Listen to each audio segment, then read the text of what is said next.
Ya. Entonces, ayer habíamos visto un casito, ¿no? Un caso clínico, hemos visto cómo se sintetizan los ácidos biliares y habíamos terminado con este caso clínico, que era un paciente, aquí está, ¿no? Que era un paciente de 36 años que tenía hipercolesterolemia y que le han dicho que haga dieta, ¿no es cierto? Y ahí cuando ha hecho dieta y sus valores han bajado a 330. De 330 más bien ha bajado a 300, es decir, que no ha podido disminuir mucho con la dieta, baja en colesterol. Entonces, luego le han dado unos fijadores de ácidos biliares, ha podido disminuir entonces su concentración, ¿cierto?, de colesterol. Entonces, a eso venía estas preguntas, ¿no? ¿Cómo se absorbe el colesterol? Mediante los ácidos biliares, habíamos mencionado. Y este colesterol, una vez que ingresa mediante transportadores a las células intestinales, se esterifica por la ACAT, que es la colesterol aciltransferasa, que es la enzima que promueve ese proceso de esterificación, que se une a un ácido graso, y finalmente se une y es transportado por los kilomicrones, ¿no es cierto?, para llegar a los distintos tejidos. Y luego había el segundo punto donde decía por qué los valores van a mantenerse elevados de colesterol, ¿no es cierto?, porque hemos dicho de ese paciente ha hecho dieta baja en colesterol, dieta vegetariana, y su colesterol ha disminuido de 330 a 300, o sea, no ha disminuido mucho, a pesar que ha hecho 3 meses de dieta. Entonces, esto hemos explicado por qué, porque el colesterol va a tener una síntesis endógena, una síntesis y una dieta, ¿no es cierto? 50% va a venir de la dieta y 50% de la síntesis endógena de las células. Entonces, ¿por qué no ha disminuido? Porque su síntesis endógena sigue sintetizando colesterol. Luego la tercera pregunta decía, ¿qué relación existe entre los ácidos biliares y el colesterol? Entonces esa es una de las funciones, ¿no? El colesterol sintetiza ácidos biliares a nivel hepático. Y estos ácidos biliares, entonces, cuando llegan a la bilis, van a eliminarse al intestino y se van a reabsorber en un 99, 98, 99%. Entonces se reabsorben y vuelven otra vez al hígado. Entonces el colesterol nada más que aporta en un 1% a los ácidos biliares. Ese 1% que se elimina por las heces es el que el colesterol se convierte en ácidos biliares. Y la última pregunta, ¿no? ¿Cómo actúa la resina fijadora de ácidos biliares? Que en este caso le han dado este clorhidrato de colestipol. Aquí está, colestipol, que es una resina fijadora de ácidos biliares. Entonces, como hemos dicho que los ácidos biliares se reabsorben en un 98%, esa resina, cuando consume el paciente, esa resina se fija a los ácidos biliares y evita su reabsorción.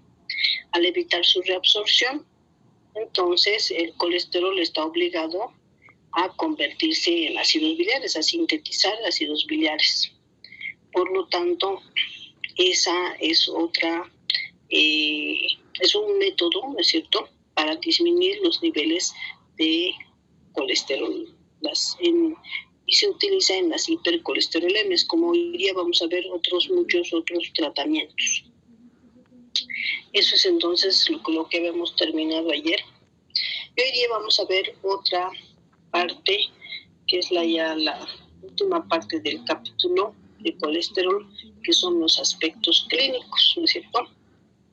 Entonces, como sabemos, el colesterol elevado, la hipercolesterolemia, pues se relaciona con la aterosclerosis, ¿no es cierto? Fíjense aquí en el dibujito, la aterosclerosis se da por una formación de una placa lipídica que que va a obstruir el flujo sanguíneo y que esta aterosclerosis puede desencadenar en un infarto cardíaco, ¿no es cierto?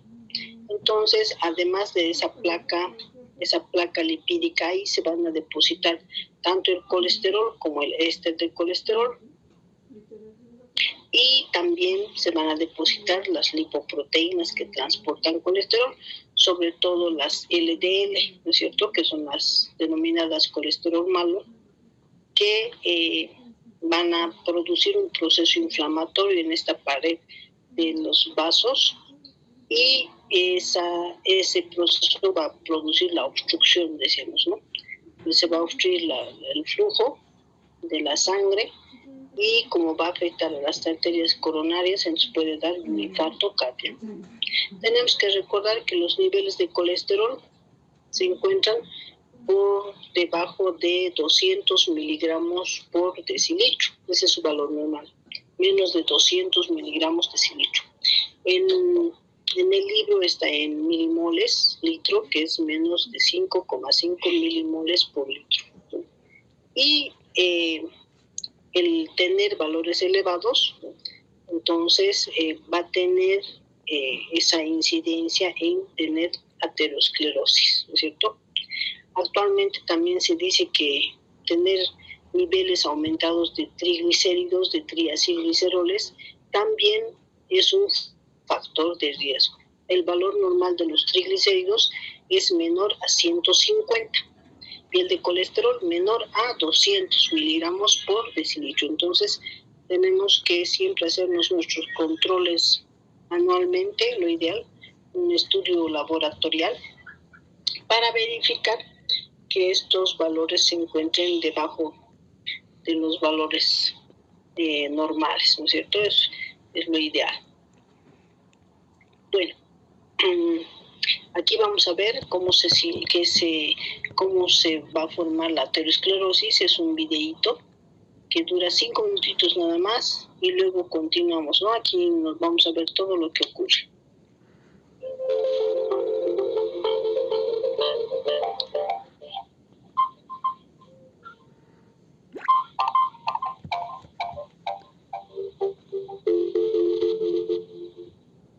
La aterosclerosis es la causa subyacente de la mayoría de las enfermedades cardiovasculares. Se caracteriza por la oclusión progresiva de las arterias por placas de ateroma, que se localizan en la íntima de las arterias musculares y elásticas de tamaño grande y moderado, siendo más frecuente el compromiso del territorio coronario, cerebral y vascular periférico.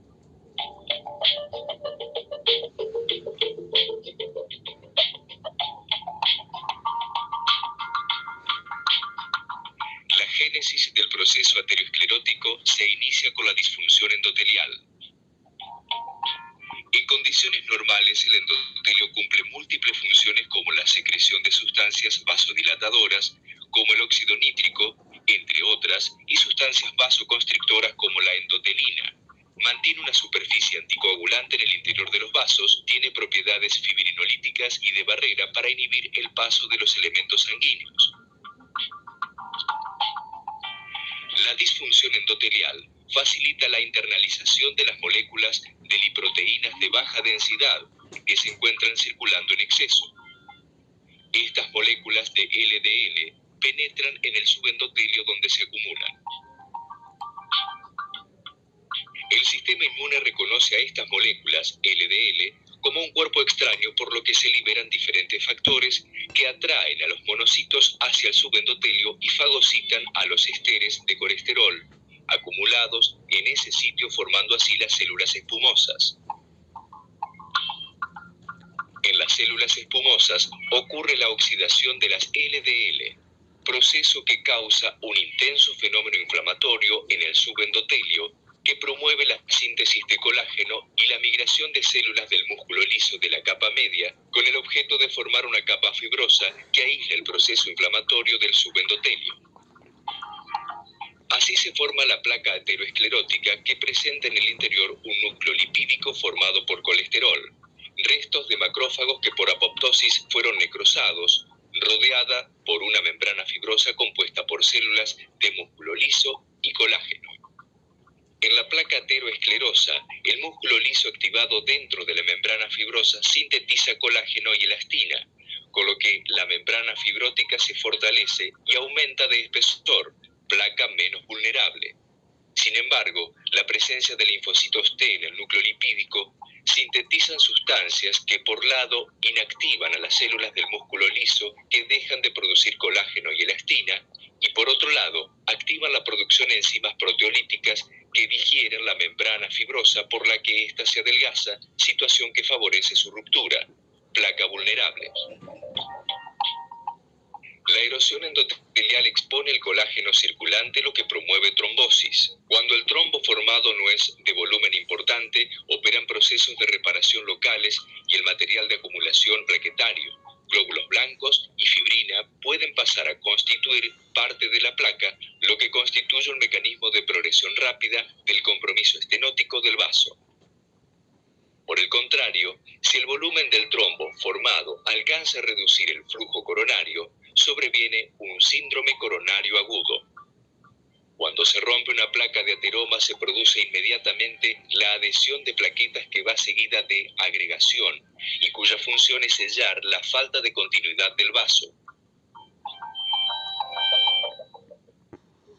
Luego de la ruptura de la placa quedan expuestos a la sangre circulante el core lipídico, el colágeno y sustancias procoagulantes como el factor de von Willebrand, sobre el cual se adhieren las plaquetas. Simultáneamente, el colágeno del subendotelio actúa como el segundo factor adherente para las plaquetas.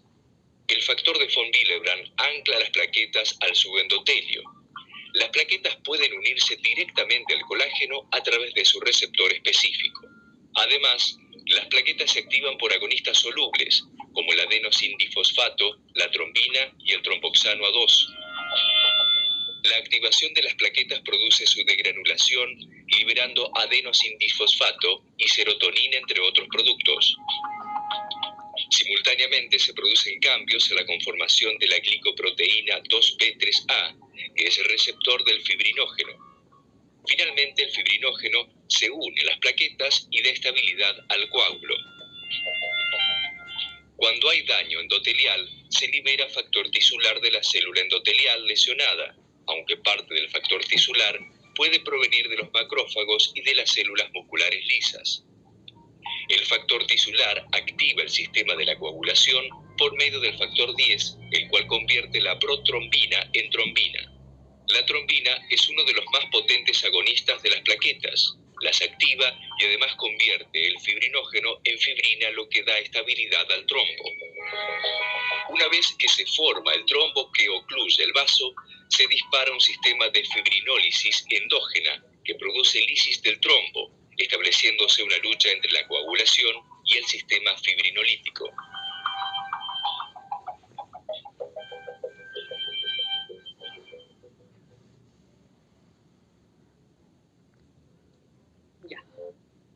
Entonces ahí hemos visto el proceso de la aterosclerosis, ¿no es cierto?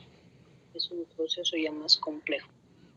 Bueno, entonces, así como la diabetes, la nefrosis lipídica, el hipotiroidismo y cualquier tipo de hiperlipidemias, cuando tienen un aumento por mucho tiempo, ¿no?, de las VLDL, de las IDL, incluso de kilomicrones y LDL, se acompañan de esta aterosclerosis, ¿no es cierto?, que puede ser leve o puede ser severa, ¿no?, dependiendo del tipo de enfermedad. Entonces, la diabetes, sobre todo, que es una enfermedad más frecuente, pues también puede estar acompañada de esta aterosclerosis.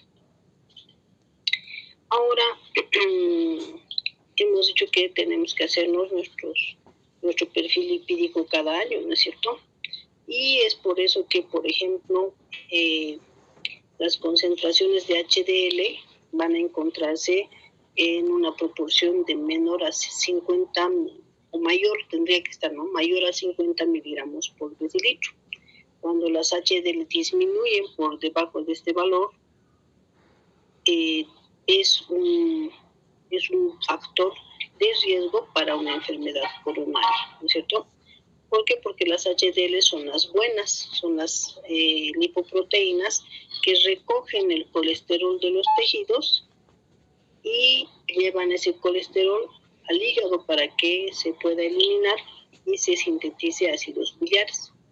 Entonces, cuando tenemos poca concentración de estas HDL, va a promover a esta enfermedad coronaria, ¿no? A la aterosclerosis también. Entonces, por lo tanto, es importante siempre tener una buena proporción de LDL, HDL, ¿cierto? El LDL hemos dicho que tiene que ser 150, y el HDL tiene que ser más o menos 50, ¿no? Entonces, una proporción, una relación de 3 a 1, entonces sería lo ideal. Si aumenta, ya es 4 a 1 o 5 a 1 la LDL, entonces es un valor ya malo, ¿no es cierto? Va a haber mucha LDL y eso va a predisponer a que tengamos la aterosclerosis. Ahora, estas patologías obviamente van a ser inducidas por una dieta también alta en colesterol, en alimentos que tengan grasas saturadas y sobre todo mucho colesterol. Entonces, hablando de la dieta es importante para disminuir el colesterol, ¿no es cierto? El colesterol que va circulando en la sangre. Entonces, es muy beneficioso poder, en vez de comer grasas saturadas, comer los ácidos grasos insaturados y también los monoinsaturados. No sé si recuerdan, el doctor les ha debido dar, las grasas saturadas son aquellas grasas de origen animal, y en cambio las insaturadas son de origen vegetal. Otra diferencia es que las grasas saturadas tienen, así como la mantequilla, ¿no? Tienen enlaces simples, en cambio las insaturadas tienen dobles enlaces. Estas se clasifican en monoinsaturadas y poliinsaturadas. Las mono solo tienen un doble enlace, en cambio las poliinsaturadas son las que tienen 2 o más enlaces, dobles enlaces, ¿no? Entonces, un ácido graso poliinsaturado, que son los conocidos omegas, han escuchado hablar, ¿no?, de los omega 3, omega 6, esos son ácidos grasos esenciales para nuestra dieta, porque van a cumplir funciones importantes y el cuerpo no es capaz de sintetizarlos. El cuerpo puede sintetizar una grasa monoinsaturada, que es el ácido oleico, ¿no es cierto? Pero producir ácidos grasos poliinsaturados, omega 3 y omega 6, es imposible para nuestro organismo. Es por eso que tenemos que reemplazar las grasas saturadas, o digo insaturadas, por las saturadas. Incluso hay artículos que dicen que si comemos más ácidos grasos insaturados, ayuda a la disminución de las grasas abdominal, ¿cierto? Entonces también es muy saludable consumir más grasas insaturadas, ¿no? Poliinsaturadas. Estas, ¿dónde se encuentran? Se encuentran sobre todo en los aceites, en el aceite de girasol, en el aceite de oliva encontramos grasas insaturadas, y el mejor aceite es el aceite de pescado, que va a tener estos omega 3, que son los más importantes. En cambio, comer carne, la grasa, ¿no es cierto?, la grasa que es más sólida, las mantequillas, esas son grasas saturadas, que las podemos ingerir, pero en menor proporción. Entonces, siempre traten de consumir grasas que sean insaturadas, ¿no es cierto? Las cis que llaman, ¿no? Porque las grasas trans, esas por procesos de hidrogenación se pueden transformar en grasas saturadas, entonces tampoco es bueno consumir trans. Por eso en las propagandas dicen, no, libre de grasas trans, es decir, que no tiene que tener grasas trans, porque comer grasas trans es como comer grasas saturadas. Además, en la dieta también tenemos que cuidar el consumo de los carbohidratos, en especial del azúcar, ¿no es cierto?, del azúcar de caña, que es la sacarosa. La sacarosa es un disacárido que está formado por fructosa y glucosa. Esta fructosa es un carbohidrato monosacárido que tiende a formar mayor cantidad de grasa, de triglicéridos. Y esto lo han debido ver en el metabolismo de carbohidratos, ¿no es cierto? Fíjense, la glucosa primero, ¿no? Cuando consumimos glucosa en los carbohidratos, esta por vía de la glucólisis se degrada a piruvato y obviamente tiene varios pasos, ¿no?, de degradación. Entra piruvato y luego ingresa al ciclo de Krebs, ¿no? Forma acetil-CoA y el acetil-CoA entra al ciclo de Krebs. Y el ciclo de Krebs nos proporciona energía. Eso es lo normal, lo que ocurre normalmente. Pero cuando comemos muchos carbohidratos y no estamos haciendo mucha actividad física, entonces esa glucosa se empieza a ir por otras vías. En ese caso, cuando no gastamos mucha energía, entonces el ciclo de Krebs se inhibe, ¿no es cierto? Se inhibe la isocitrato deshidrogenasa y el ácido cítrico que se forma, ese sale al citoplasma y sintetiza esta acetil-CoA. Ya no ha grabado el video. Se ha activado el modo sobre la marcha. Están charlando. A ver. Se activa de ¿dónde toca? Ya.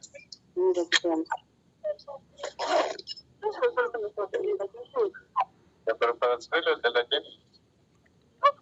Porque hasta nada te pasa. Voy a pasar la Ya, entonces ahora sí continuamos, ¿no? ¿Cómo era? ¿Dónde estoy? Aquí.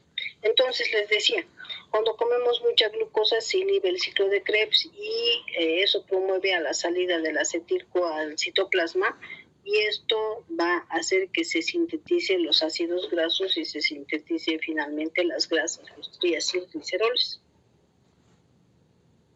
Pero cuando comemos fructosa, esta fructosa se salta varias vías reguladoras de la glucólisis.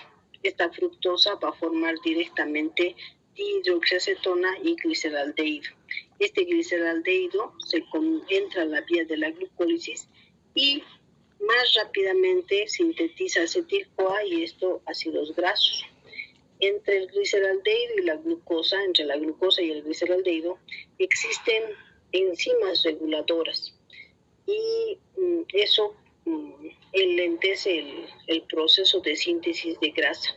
En cambio, si comemos fructosa, más bien más rápidamente se forman las grasas, ¿no? Entonces, por eso el consumir en exceso fructosa, dulces, caramelos o cosas que son con mucho azúcar, eso va a predisponer generalmente a que se sintetice mayor cantidad de los triacilgliceroles o triglicéridos.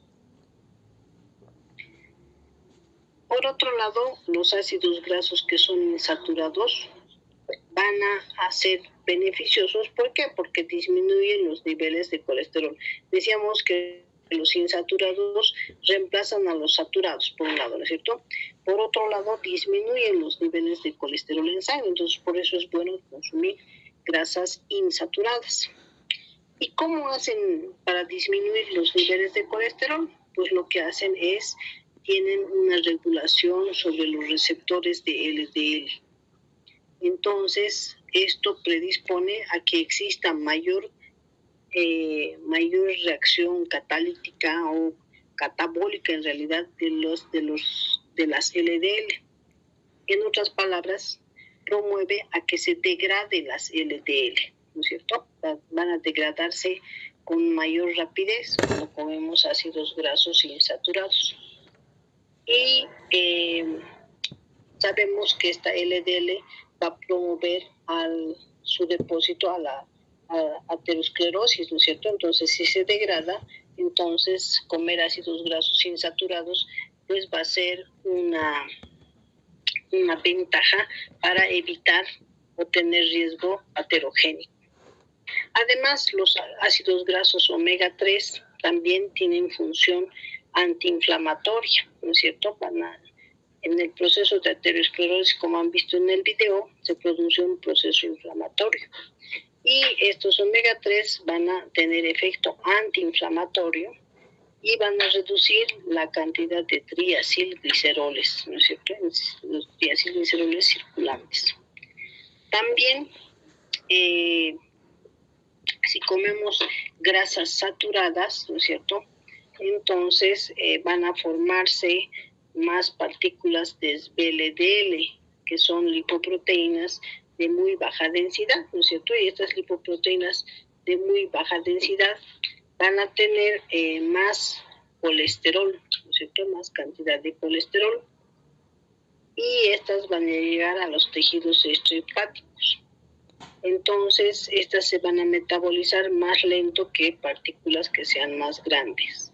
Entonces, eso va a predisponer a que tengamos mayor riesgo aterogénico, ¿no es cierto? Mayor riesgo aterogénico y eso predisponer al infarto cardíaco.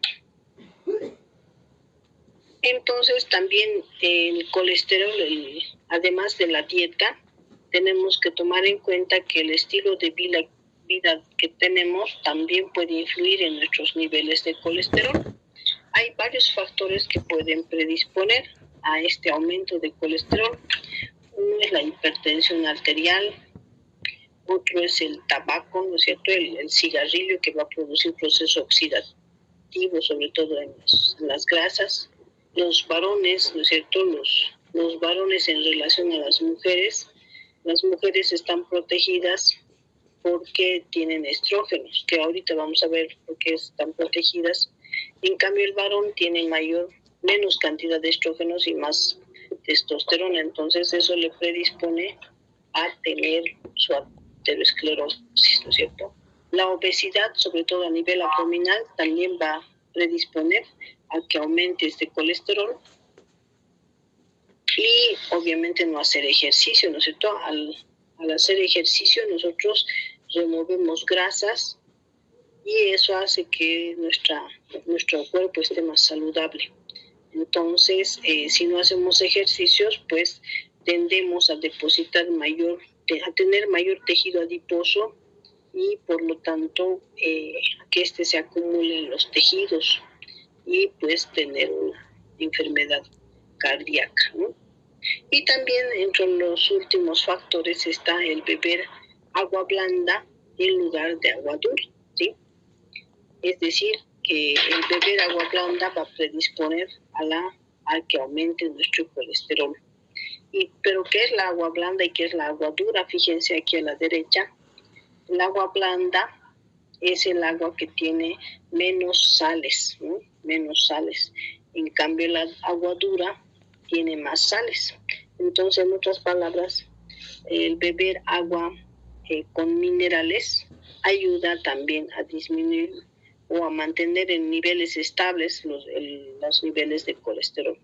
Y el beber agua pura sin minerales, pues no nos ayuda mucho, ¿sí? Ese es otro factor que puede afectar este nivel de colesterol. También el estrés, cuando tenemos estrés, el estrés es un factor que promueve a la degradación de grasas, ¿no es cierto? Y esa degradación de grasas entonces puede hacer que estas grasas estén en mayor cantidad en sangre y por lo tanto que pueda el paciente hacer la aterosclerosis. El tomar café, a muchos nos gusta el café, ¿no es cierto? El café también promueve la liberación de los ácidos grasos, que haya mayor cantidad de ácidos grasos libres. Entonces, esto va a predisponer a que aumente los triglicéridos, aumente el colesterol y las VLDL, ¿no es cierto? Y por lo tanto sea un factor de riesgo para la aterosclerosis.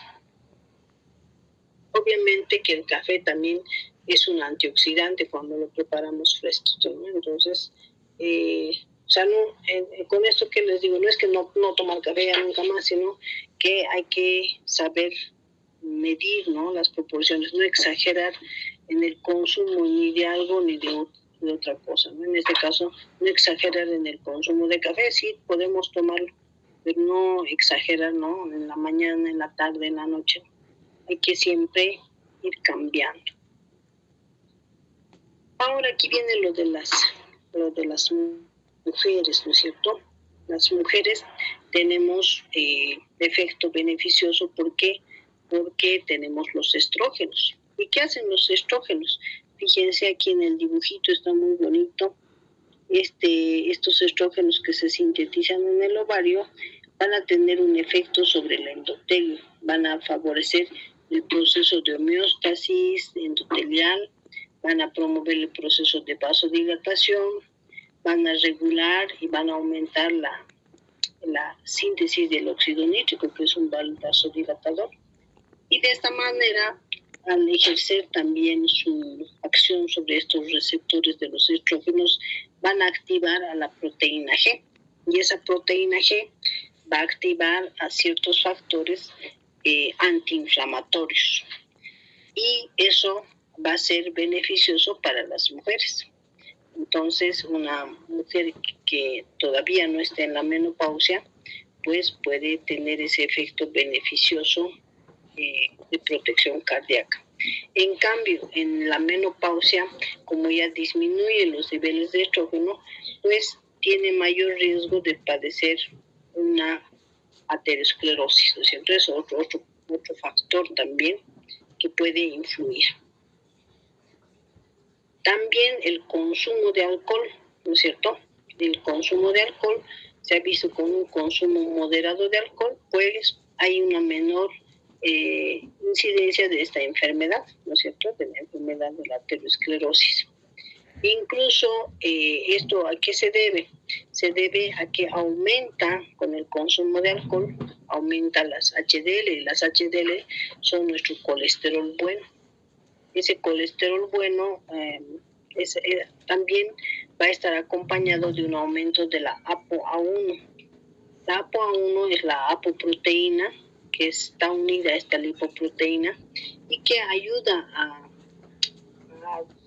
a captar el colesterol de los tejidos, ¿no es cierto? Entonces, también va a ayudar a la actividad de esta proteína de transferencia de ésteres de colesterol.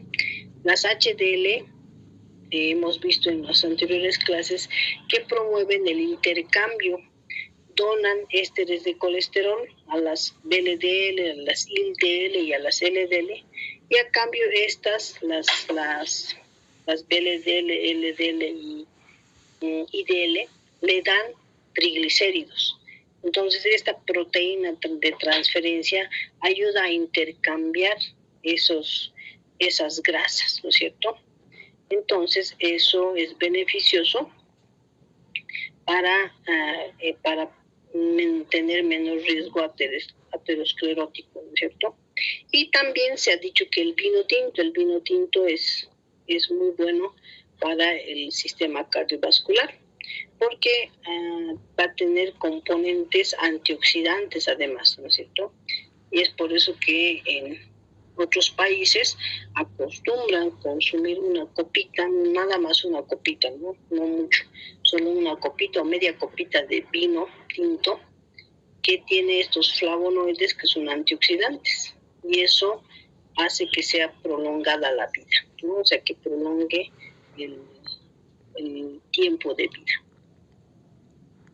También el ejercicio es importante. Hacer ejercicio reduce la concentración de las LDL, de las lipoproteínas de baja densidad, y aumenta también las HDL. Es decir, en otras palabras, reduce el colesterol malo y aumenta el colesterol bueno. También se ha visto que hacer ejercicio va a disminuir los triglicéridos. ¿Por qué? Porque el ejercicio es un factor que induce a la lipólisis. que induce a la lipólisis, a la degradación de grasas, el ejercicio, el ayuno prolongado, el estrés que hemos visto hace rato, ¿no? Entonces esos 3 factores sobre todo promueven la degradación de las grasas y de esa manera se disminuyen los triglicéridos. Además va a aumentar la sensibilidad a la insulina y esto va a hacer que ese paciente también mejore, ¿no es cierto? Mejore el metabolismo de la glucosa. Por eso a los pacientes diabéticos siempre, aparte de su dieta, de sus medicamentos, les dicen que hagan ejercicio. Eso hace que sus células sean más sensibles a la insulina, sobre todo a los pacientes con diabetes mellitus tipo 2.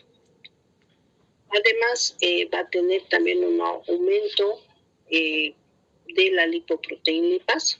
¿Qué hace la lipoproteína lipasa? Ya hemos visto eso, ¿no? La lipoproteína lipasa es una proteína que se encuentra en las membranas de los tejidos extrahepáticos y lo que hace es degradar a los triacilgliceroles. Y entonces se degrada gracias a esta lipoproteína lipasa y por lo tanto esta se incrementa su actividad, ¿no es cierto?, con el ejercicio.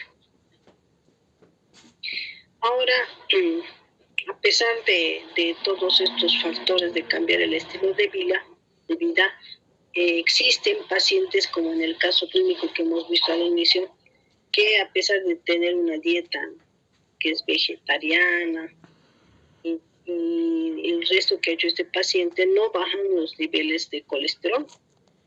Entonces, en el caso clínico han utilizado resinas fijadoras de ácidos biliares, que es uno de los tratamientos que se puede hacer para disminuir los niveles de colesterol. Pero también se pueden utilizar otro tipo de medicamentos, ¿no?, como son las estatinas. Las estatinas son medicamentos eficaces porque van a inhibir, aquí donde ven la parte rojita, inhiben a la hidroximetilbutaril-CoA reductasa. Y esta enzima, si recordamos, es la que va a promover la síntesis de colesterol. Entonces, si se inhibe esta enzima, se inhibe la síntesis de colesterol, la síntesis endógena de colesterol, y de esa manera, pues, ya no va a haber el colesterol elevado, ¿no es cierto? Y si vamos a hacer la dieta más, entonces va a disminuir los niveles de colesterol. Entonces también va a regular a los receptores de LDL, ¿no? Dentro de las estatinas podemos encontrar la atorvastatina, la simvastatina, la fluvastatina, la pravastatina, la lovastatina, que son medicamentos que hacen que inhiben a esta enzima. Otro medicamento es la ezetimiba. Esta ezetimiba lo que hace es inhibir la absorción del colesterol, ¿sí? Entonces, cuando comemos colesterol a través de la dieta, como lo vemos aquí, este medicamento inhibe que se absorba. Entonces, por lo tanto, evita también el colesterol exógeno que comemos a través de la dieta, ¿no? Evita su absorción. Entonces, en este caso, ya el paciente ya no está con una dieta tan estricta porque ese medicamento va a evitar que se absorba este colesterol, ¿no? Luego tenemos los fibratos. Los fibratos, como ven aquí, lo que hacen es que actúan sobre todo sobre unos receptores nucleares que son las PPAR alfa. Estas PPAR son receptores nucleares que pueden ser alfa, beta o gamma. Estos sobre todo actúan sobre los receptores alfa. Es complejo, ¿no?, el proceso que tienen, pero en resumen lo que hacen es que promueven el proceso del aumento de las apoproteínas A, aumenta la beta-oxidación, que es el proceso de degradación del ácido graso, del acil-CoA a acetil-CoA. También van a promover menor síntesis de ácidos grasos, van a promover que no se sintetice tampoco, que disminuya la síntesis de triglicéridos, van a disminuir también la secreción de VLDL a través del hígado y también van a aumentar los niveles de lipoproteína lipasa, ¿no es cierto? Entonces, estos pueden ser el clofibrato, el gemfibrosilo, ¿no es cierto?, y el ácido nicotínico, que en resumen, van a disminuir los triglicéridos y por lo tanto también el colesterol, lo que se encuentran en las VLDL. Entonces, los fibratos también son importantes como medicamentos hipocolesterolémicos, ¿no?, para bajar los niveles de colesterol. Luego tenemos otro tipo de medicamentos que se están recién estudiando en base al mecanismo de la PCSK9. Esto ya hemos hablado, ¿no es cierto? Esta PCSK9 es una proteína que promueve la degradación y el reciclaje de los receptores de LDL. Para que las LDL puedan ingresar a las células, necesitan unirse a sus receptores y poder entrar por endocitosis a la célula. Y luego esos receptores ser degradados o reciclados en la célula, ¿no? Entonces, estas proteínas lo que promueven es la degradación de las LDL. Y por lo tanto, si se degradan las LDL, entonces van a aumentar los niveles de colesterol afuera. O sea, las LDL ya no van a poder hacer contacto con sus receptores y entrar dentro de las células. Entonces, actualmente se están probando en ensayos fármacos que inhiban la actividad de esta PCSK9 y por lo tanto tengan esa acción antiaterogénica. Bueno, y aquí está un resumen de lo que hemos mencionado.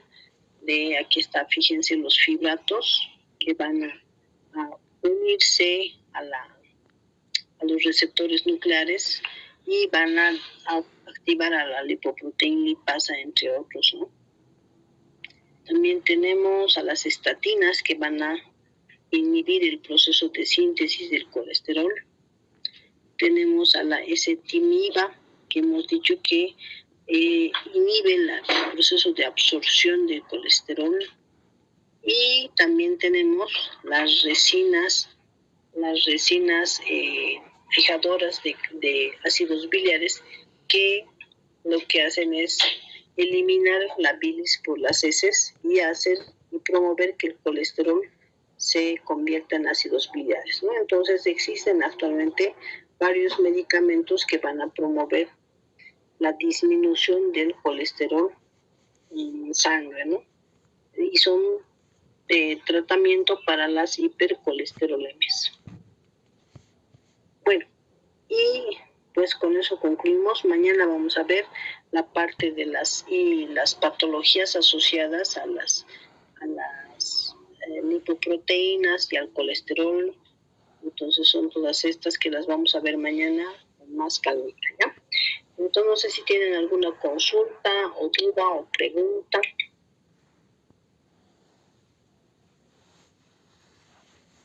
Bueno, entonces mañana nos vemos a la misma hora. Los espero, que les vaya muy bien. Buenas noches.